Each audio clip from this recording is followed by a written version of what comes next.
Well, hey guys, welcome to Tip Tuesday. We are here today to talk about craters. I have craters like all the time, used to have them all the time, until I figured out some ways to counteract getting craters. So first of all, let's talk about what craters are. Craters are when you have icing that's in a small area, and there's an air bubble, and when your icing starts to dry, the air bubble pops and creates a hole in your cookie. So you can see here in the candle, the flame here has a crater right in the middle, and then the little piece here, the stem part of the candle, has a crater as well.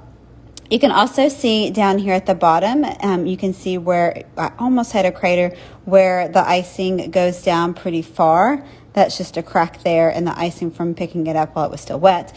But you have that little divot there of your icing. So let's talk about how to prevent craters, why they're there, and then we're going to talk about how to fix them when they are there.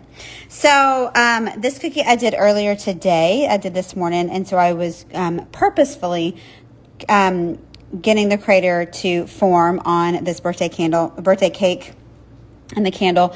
And so what I did, let's grab our cookie, and all I did was outline the candle, the flame piece with my outline icing. I almost always use two different consistencies, but see how this is such a small area?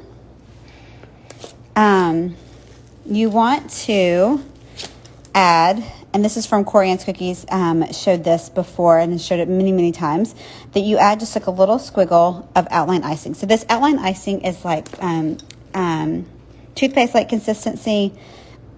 And now I'm going to add my flood consistency. This is like a maple syrup consistency that I'm adding. And that outline icing is going to keep it so that your icing does not have an air bubble underneath and will not form any air bubbles, therefore will not create any craters. So one thing with that is you want to make sure that you have nice puffy icing. You can also use your scribe down here into your flood icing just to pop any air bubbles that might be lingering around in there. But let's go ahead and do our other part of our candle. We're going to do just the small part here, and again, it's a small area. So anything like this, anything the size of a dime or smaller, has the potential to form an air bubble. So just remember that when you're doing it. And you might do a letter that has a little bit of flood icing in it, and you come back after it's dry for a little bit and you're like, oh my goodness, why do I have holes in my icing? All right, so you can just move your scribe around. That's one way to counteract any air bubbles from forming. And also, you can add that squiggle in there. I don't think I added that squiggle in there, but let's do the bottom half as well. These are prevention methods.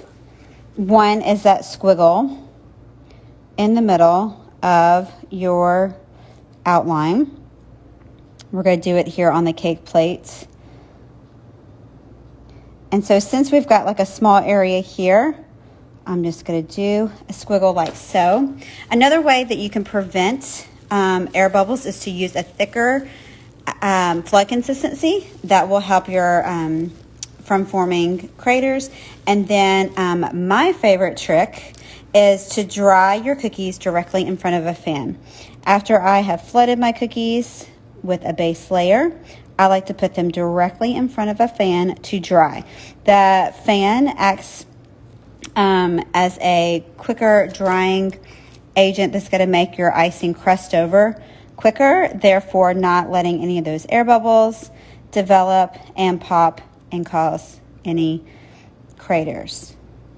So if I was doing this cookie right now, I would stop right here and go put this in front of the fan and let it dry so that I don't get any craters in that. I went ahead on this one and did the pink and the white so that it would look normal and you would see what this cookie is. But those are just some ways to help with craters. I hope this was helpful. If you have any other questions about craters, let me know and I will be happy to assist. I hope you guys have a great Tuesday, and I can't wait to see you next time.